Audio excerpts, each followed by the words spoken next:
and neither was I ever told कि तुम्हें actor बनना है. So I asked him if I would be allowed to go, like, can I meet him? And he said no. When I was a child and I needed feeding and such, and she would do that between shots.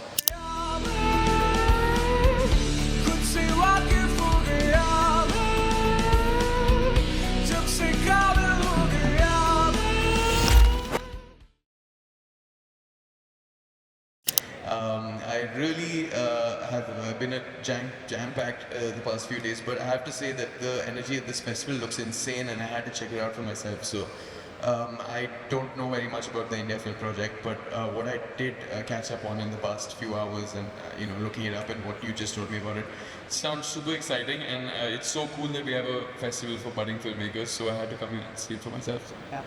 So a round of applause for yourselves then. He's here for you guys. Ishaan, I just actually want to ask, what's on your mind right now, given that, is this unreal, the fact that you've grown in and around Bollywood, and now here you are, in front of all these audiences, having been like 2 films old, doing such great work. What's on your mind right now? How does this feel right now for you? Honestly, it's really a privilege just to go to work every day, just to be on a movie set, and to do what I love for a living.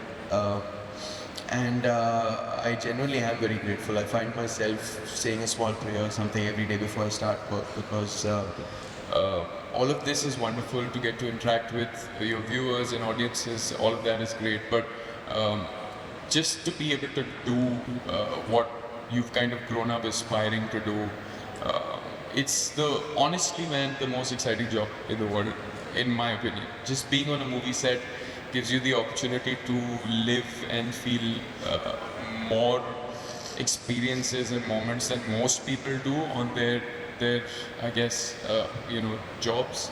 So being an actor is really the one thing that I was excited about all my life growing up, and now I'm getting to do it. So it's really a privilege. I know you've just said that, but that you were aspiring to be an actor ever since you were young. Now, what's interesting to me is always the fact that there's so many people, who grow up and are told that तुम्हें doctor बनना है, तुम्हें engineer बनना है, etc. And they rebel and say कि नहीं, मुझे actor बनना है. I actually want to know, given that you were growing up in the same world of Bollywood, given that your parents are acting, given that your brothers are acting, did you ever rebel and say नहीं मैं doctor बनूंगा, मैं engineer बनूंगा, मुझे actor नहीं बनना? No, and neither was I ever told कि तुम्हें actor बनना है. I feel like there was a point where I became very serious about learning the craft and learning about films as a whole, not just acting. But even leading up to that, pretty much my only interest, man, used to be like watching cinema and watching movies and knowing about cinema. And if not cinema, then it would be music and dance. And yeah, so I guess that's really where the fuel came from. Because I'm first and foremost an audience. I still am. I'm only 2 films old. I'm about to start my 4th tomorrow. And I would say I'm in a very nascent stage as an actor, as an artist, but as an audience, I've had like 23 years in the tank, and so that's really what drives me, is being inspired by other people's work, and wanting to have an experience like that myself, wanting to have an immersive experience. Yeah. What's your earliest memory of wanting to be? A lot of people have these things where they say कि मैं mirror के सामने perform करता था, but growing up in a family of actors, what's your earliest memory of you realizing कि शायद मुझे भी actor ही बनना?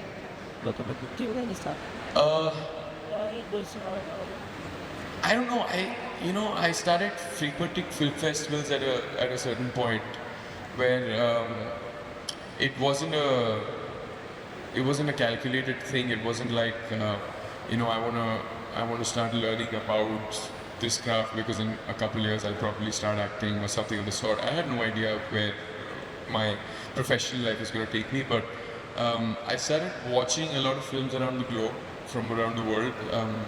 Luckily, from at Mami back home, and at this film festival called IFP, the International Film Festival in Goa. So that's what I basically had nearby. I made the most of it. For about 3 years, I frequented these film festivals. I saw like 30 films a week, and on days I saw 5-6 films a day. And yeah, sometime around then I became really, I started treating it like my film school, like my university. And I really did OD on it. There were days where I saw too many films, I was roasted, but I just had this need to consume and to learn and to, you know, I don't know, just to be inspired, grasp something. Because I never had the, you know, the opportunity or the luxury of going to a film school. So yeah, so I guess I was just, as I grew up, I was just interested in finding opportunities near me to learn about the craft, not necessarily just film acting. I did a small theatre workshop in Auroville, near Pondicherry, in south of India, called Adishakti. So that's one of the things that I got to experience. That was pretty interesting. So yeah, and I was able to assist on 2 films, so I could really watch the process of filmmaking, and I could luckily watch some fantastic actors from really like 2 feet away. You know, my first film as an assistant was, in fact, had my brother in one of the leading roles, Udta Punjab. And let's hear it for Udta Punjab if you guys like fun. I think it's pretty good fun. But yeah, I had about 7 or 8 jobs in that film. You know, I was the so-called intern AD. So they made me the runner. I was giving clap, I was handling crowd, I was like, you know, handling actors, sides, you know, call sheets, you name it. I was doing it all. You know, I would once in a while like move in and give my 2 bits on continuity and like help the camera assistants carry crew equipment. It was a blast. And I came back, I think 8 shades darker and 5 kilos lighter. And it was. You had a cameo on it as well.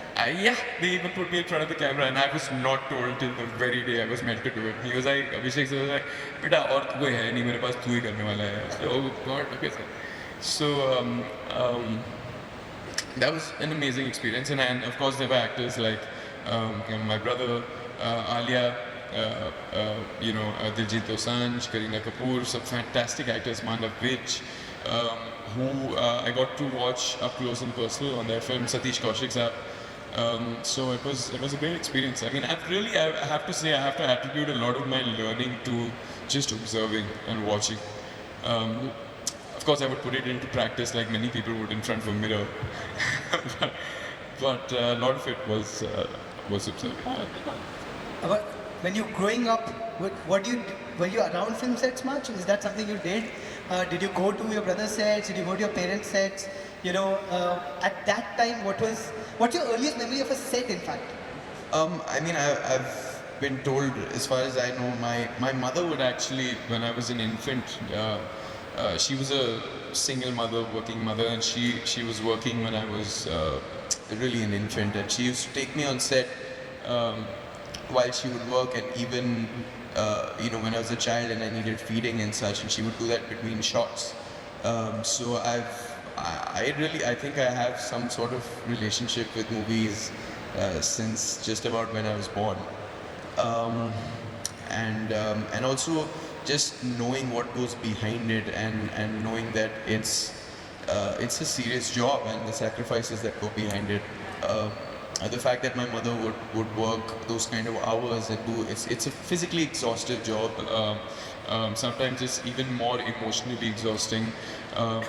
But I think really anyone who lasts only does because of their passion. Whatever your taste may be, you know, whatever kind of movies you make, but you really have to have a lasting passion for the job to give so much every single day and then come back the next day energized. You have to come back the next day and you have to be 100. You can't let it show on camera, because as an actor, you know, my DP comes on set. I mean, I'm shooting a feature film called Khali Pili, and he sleeps 3 hours, and I have this problem, right? I'm super wired, so I can't sleep most days before shooting, and on my first and second film, I would on average get 2.5 to 3 hours of sleep. But I've tried to now start disciplining myself and like try to get 7-8 hours of sleep and such. And he keeps telling me every night, he's really sweet, he's like, you gotta sleep 7 hours tonight. And he can come on set with 3 hours of sleep, but I'm not allowed to, because I need to have my face, you know, ready for camera and such. if the character gets sleep, then I should get sleep. So yeah, so it's really a man. I don't even know. I've just where have I gone? That's fine. I actually let me ask another one to do with your early memories, you know, Right. because when I asked about films, you immediately went to film festivals, you know, and it's so interesting that most people growing, I mean, if you were Shahid Kapoor, the teen heartthrob, if he was your brother and you were growing up, you know, around his shadow, I would imagine Bollywood would be the thing that's like exciting to you, and it wouldn't be Mami and Iffy. Like hearing Mami and Iffy from your mouth is just like, this is interesting. Like the first film you would have And AD on. Bollywood is very exciting No, no, to me. And so, absolutely. what I didn't get to was that I really started frequenting film sets with my brother. At age 8 is when he started. I was 8, not him. When he started his first film, Ishq Vishq, and it was a daily chore for me to get up and go on set, whether or not I had school, because I was so excited about like how his first film was being made and all of that. I don't even think I knew what it meant to the outside world. I just knew what it meant to me. I just knew my brother's starting work, he's making a movie, and he's the actor in it, and I need to be there and see, because it was just super exciting. It was a very personal thing.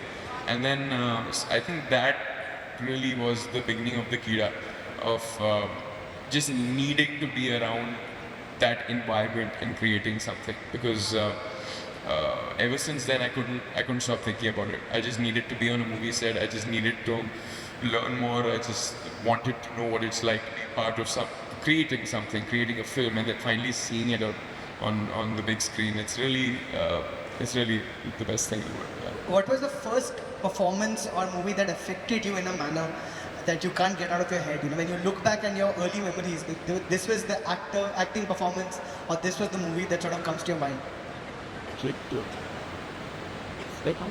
I think I could say many things. I could say like really at that age when I started watching film festivals, I saw a couple of movies. I saw a film called Limelight. I saw Charlie Chaplin in that, and it's a beautiful. I think it was his last American production, if I'm not wrong. And it's a beautiful, beautiful film, and it moved me profoundly without having much dialogue, much to say. It was again the story of an artist. But I could say all that, but honestly I think it was like when I was 5 or 4 is when Kauna Pyara came out, and I think every day I would do this thing at home for my mother and my brother to entertain them. So it was probably the impact of like a big screen performance was probably started in and around that time, and I think it was Hrithik Roshan and Kauna Pyara or something. And which was the performance of? See, I'm also growing up, and that's what the question that was coming to. Growing up in Bollywood, growing up around Shahid, you know, for you to be someone who, even as a AD, chooses such an a-traditional film, you know, versus when I hear about someone who's... Well, first of all, as an AD, you really don't get to choose. I mean, sure, of course, but you know, I mean, Shahid has so many commercial films, right? Yeah, The yeah. fact that, you know, you could have asked or requested and said, No, "Let actually, me he on didn't a-" want me to be a part of this film. He, as an actor, is extremely, extremely dedicated, and he likes his isolation when he's playing intense characters and such. And so he told me, I actually wanted to work with Abhishek Choubey sir after I saw a film called Ded Ishq Kiya, which was his second film, the sequel to Ishq Kiya with Nasir Udta Punjab and Arshad Varsi. And I thought it was a beautiful film, and I wanted to work with him right after I'd seen that film. And then I found out that my brother's doing his next film, and I was like, I gotta get on this somehow. So I asked him if I would be allowed to go, like, can I meet him? And he said no. He said, there's no chance I'm going to let you be on this set. I need to, it's a very important character, and I'm not going to let you like faff around. I was like, I'm going to be working there. I'm not, I won't come in front of you if you want. So then it took 2 months of convincing, after which he finally said I was allowed to go and just have a meeting with him. And I met with Abhishek, so I spoke to him for about a couple hours, and I got the job. So, but you were saying, sorry. So I was only just saying that, you know, it's so interesting that it's been such an untraditional journey for you, as I would imagine, you know, given that you've also gone the Shamak level, you know, you're such a great dancer yourself, you know, Beyond the Clouds being Of course, well, your debut film is Vaah, Life To Ho To Aisi. That's actually the one that we're not speaking about. What is the let me actually ask about that. What's your memory of being a child actor in Bollywood in Vaah, Life Ho To Aisi? It was really cool, man. It was like honestly, I wasn't meant to be a part of that film. I visited the set with my brother one day, like I would love to do on all those films, and I saw that there were like 8 kids sitting in the frame, and I freaked out. I was like, 8 kids get to be a part of this film. I want to act. I want to act. And so the director actually saw me. Majid Majidi, and he said, "Why don't you go just to like amuse me?" He said, "Go sit down like with the kids on the stairs." And I don't think he was going to roll that shot. He just did it for me. And then I went and sat down. I guess he figured like I'm not ruining the shot or like super conscious of the camera or anything. So he rolled it, and then I somehow became a part of that film. But it was great. It was like a big picnic. It was hanging out with 7 kids, 8 kids every day, and like learning scenes. And it was, I don't even know. I somehow squeezed into that. But it was, I wouldn't call it my debut film. But it was a great experience. It was, yeah. No, so coming to Beyond the Clouds, how does one debut with the Majid Majidi film? How does that even happen? You know? I honestly, I don't know. It just, it was my good fortune that I had the chance to audition for him, and that he was making a movie in India. I mean, it really sounds very unlikely, but and this is actually soon after the time where I became, kind of, I was well informed about foreign cinema, and I'd seen Iranian films and I'd seen Majidi sir's work. This was about 2 years after that I heard that he was in town. And I actually received a call from Hani Trahan Saab, who's a casting director, who was directing the second unit footage for Udta Punjab, the opening credits and such. And I was usually the AD that was sent with him to help him out and set it up with the clap and stuff. And he called me and he said, "Don't shave for a few days," and what else? He said that don't shave and keep exercising. I was like, okay. And then he said, "Come meet me." I said, "Okay, sir." And I went to him and he said, "There's this film. Do you know who the director is?" He said, "No, sir." He said, "Majid Majidi." I was like, "No." And then he said that there's a character in it that I got reminded of you from, and I want you to audition for it. And I had the good fortune of auditioning for Majidi sir. It was a very non-traditional kind of audition. They sent me out to go shoot my interpretation of the character on he sent me two of his assistants, the casting directors, and we shot it on iPhones. We had about 45 minutes of footage, 50 minutes of footage. We would shoot in real locations where the film would be shot, such and just it got delivered to him the very next day. And he saw all of it. I was embarrassed he saw all of it because there were outtakes, there was all kinds of stuff with that. I was ghost directing it. I was like, ऐसे shot लेते हैं, वैसे करते हैं, ये करते हैं, वो करते हैं. वो footage भी दे दी उन्होंने. But it was, I don't know, man, it was just a stroke of luck or fortune, I don't know what you call it, but I really am very, very fortunate I got to work with somebody like him because he instilled a lot of values that reminded me a lot about the importance of taking this seriously as a craft, as a work. He would tell me oftentimes on set that you may feel like there are 5 members of the crew in this room and it's just you performing for the camera, and sometimes you don't want to be aware of these things, you don't want it to psych you, but he would remind me, he would say that you're doing this now, you're just giving one shot, you have one shot of this, but it's going to be printed and then millions of people are going to watch it and then it'll be up there forever. Okay. So don't take it lightly even for a second. Yeah, that was that kind of stuff. It just keeps you grounded. what did you when your first couple of films, as you know, whether it is an AD or as an actor, are at the level of Udta Punjab or a film in Majid Majidi, what is it that you learn about acting? What do you learn?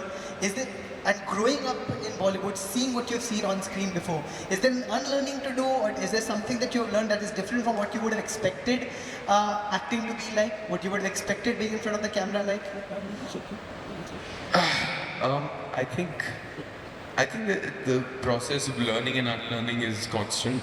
Um, there's always something that sort of, you know, comes in like a curveball and throws all your notions of this is how it should be done out of the window. And it's a constant reminder that I guess that there is no one method or process of doing anything. It's really just capturing a moment, and then if you have enough beautiful moments, you piece them together and you tell a story with it. And as simple as it may sound, it takes a lot of people, and it's you know it's a difficult process. It takes synchrony. You have to all be on the same page. You need to understand the larger vision of things and stuff like that. But it's really at the heart of it is really just that simple, man. You're just gonna go out there, capture a moment. You know, whatever it may be. If you want it to be heightened reality or like fantastical, you could play it that way. You could work hard to create something that's larger than life, or you could create something that's relatable and real, and nobody would question the authenticity of it. And again, that's a very hard thing to do. And then and that's it. It's just piecing it all together. It's just telling a story. It's just I think the most immersive way of telling a story. That sounds really lovely. Now, I want to obviously talk about Dhadak. How many have you seen? How many of you have seen Dhadak? You can cheer. You don't have to raise your hands. It's not a class. Dhadak, you know, it's the remake of Sairat. It's a debut in Bollywood with a Karan Johar film. You know, and of course there's all the critics who are like, he's Shahid's brother. With all of this pressure, did you have sleepless nights? Or let me actually ask you, how many sleepless nights did you have? Like I said, I don't get much sleep before shooting in any case. But that's more to do with the excitement of doing the scene and such. I think what happened with Dhadak was, firstly, of course, I understood how big an opportunity it is. Before starting the film, I got to see Sairat. Before even the idea of being involved with it, the first thing that happened was I was shown Sairat at a Dharma screening. I was meeting with Karan sir for a few days when I was called in to watch this film. And I didn't actually know till I was on the way there that they were considering remaking the film with me or not. I just had no idea. I just wanted to watch it. And the film, being the powerhouse that it is, it hit me so hard, and it moved me emotionally, and I understood very early on that this is a big responsibility. It's a great film, but it's also such a powerful social commentary. It felt deeply personal, and I felt if it could connect with me, it can connect with India at large. And so I understood the idea of making it for an even larger audience was, of course, a big responsibility, but I think we made that film in a certain innocence, man. Like, I didn't really feel the pressures and all of those things until we kind of started promoting the film. That's when I was made to be very, very, very like conscious or aware of it, even if I instinctively didn't want to be. Because when we made the film, we were just trying to create something real. You know, we wanted to tell this story to a larger audience, but we were just trying to do it as best we could. And then there was a lot of talk about it, there was a lot of buzz, there was excitement, and with that came a lot of people were apprehensive, then there were people who were excited, there were people who were excited for various reasons, because of Karan Johar, because of Shashank, who had delivered 2 big films before this, Jhanvi's name, and whatever little I'd done before that. And so I really became aware of it during the promotions of Dhadak. So I won't say I had sleepless nights because of pressure, but I had many nights afterwards of like analyzing, watching the film, rewatching it. Yeah, kind of just seeing. I'm very. I'm kind of obsessive. Like I'm tuned in. I like to know what people are thinking, what people are saying. As maybe an opportunity to learn from something somebody has said or written, or so yeah. So no sleepless nights because of that. So let me ask you about learning. What have you learned? I would say if it's advice or something that you've learned from, given that you have actors at your home, and then you have the Majid Majidi school of cinema, then you have the Karan Johar school of cinema. Sometimes are these learnings conflicting with each other? Or what is the learning that you've gotten from either all of them, or like one particular thing that you've got from one of them that stays with you every day? I think before everything, probably the most overpowering voice in my head would be my mother's. She's somebody that I think I share this with very personally, and I think a lot of my learning began at home with her, and she really instilled the values of total commitment, immerse yourself in your work, give it your all, love it with a passion, or don't do it.